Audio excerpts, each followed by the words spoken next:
आदाब नाज़रीन, मैं मोहम्मद अजमल अली खान। जहाँ दुनिया के कई एक ममालिक में अवामी एहतजाज देखे गए, जिनमें लीबिया था और सद्दाम हुसैन के इराक में खिलाफ एहतजाज देखा गया, वहीं पर सीरिया हो, शाम है या मिस्र है, यहाँ पर बड़े पैमाने पर पाकिस्तान है, अफगानिस्तान है, यहाँ पर अवामी एहतजाज और अवामी इनकलाब पैदा हुए, जिसके बाद हुकूमतें गिरी गई और कई एक जो सदर थे, जो वजीर आजम थे उस मुल्कों के, उन्हें हटाया गया या कई को फांसी दे दी गई या फिर मार दिया गया या जिला वतन कर दिया गया। इन तमाम ममालिक में जहाँ पर इनकलाब बर्पा हुए, इस पर अमेरिका ने सरपरस्ती की थी या अमेरिका ने फिर खामोशी इख्तियार की थी और इन ममालिक के इख्तिदारों के तख्ते उलट दिए थे। लेकिन जब आप देखें आप तो खुद अमेरिका के अंदर आज वही नौबत पलट कर वापिस आई है। लॉस एंजल्स में दूसरे दिन भी कर्फ्यू है।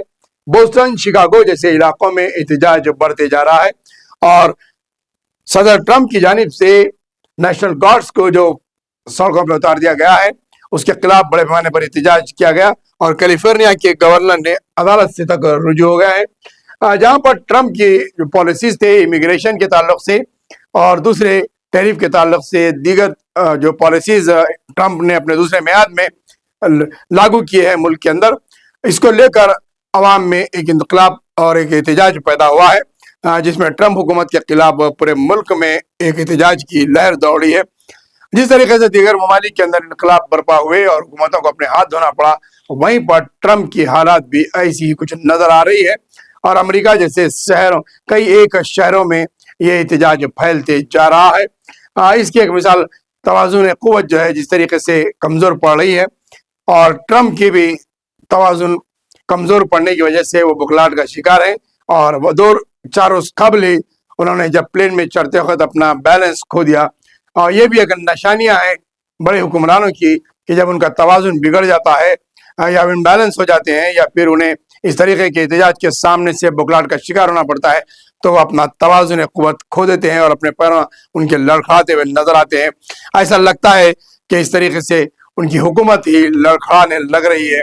ऐसी साबिक़ा में कई एक हुक्मरानों के साथ ये वाक़या पेश आया। बहरहाल बताना यह है कि अमेरिका के अंदर हालात कशीदा होते जा रहे हैं और एहतजाज बढ़ते जा रहा है। बैरूनी ममालिक से जो तलबा मौजूद हैं और जो विजिट्स पर गए हुए हैं, उनमें खौफ और परेशानी का माहौल छाया हुआ है, क्योंकि एहतजाज रुकने की सूरत नहीं ले रहा। कर्फ्यू बराबर दूसरे दिन भी लॉस एंजल्स में जारी है, तो वहीं एहतजाज दीगर और रियासतों में फैल रहा है। देखना यह है कि इस एहतजाज की आखिरी सूरत क्या होती है। क्या ट्रंप की हुकूमत रह पाएगी या फिर एहतजाज खत्म होगा या फिर हुकूमत को अपने इख्तिदार से हटना पड़ेगा। दोनों में अब देखना यह बात है कि किसकी जीत है, एहतजाज की जीत है या फिर ट्रंप हुक्मरान की जीत है। ये वक्त ही बताएगा, क्योंकि हालात इंतहाई संगीन होते जा रहे हैं। 500 से ज्यादा मुरबा मील पर फैले शहर के चंद इलाकों को बुरी तरह से मुतासिर किया है, तो दूसरी तरफ बड़े पैमाने पर शहर के अंदर नेशनल गार्ड्स उतरे हुए हैं और आवाम के अंदर नेशनल गार्ड्स के 700 में इस कॉलेज लॉस एंजल्स में तैनात करने का हुक्म दिया। ट्रंप इंतजामिया ने इस दरखास्त पर चाशंबे के रोज जारी किया था। गार्ड को बुलाने के बाद लॉस एंजल्स में इमिग्रेशन छापों के खिलाफ मुजाहरे शिद्दत इख्तियार कर चुके हैं।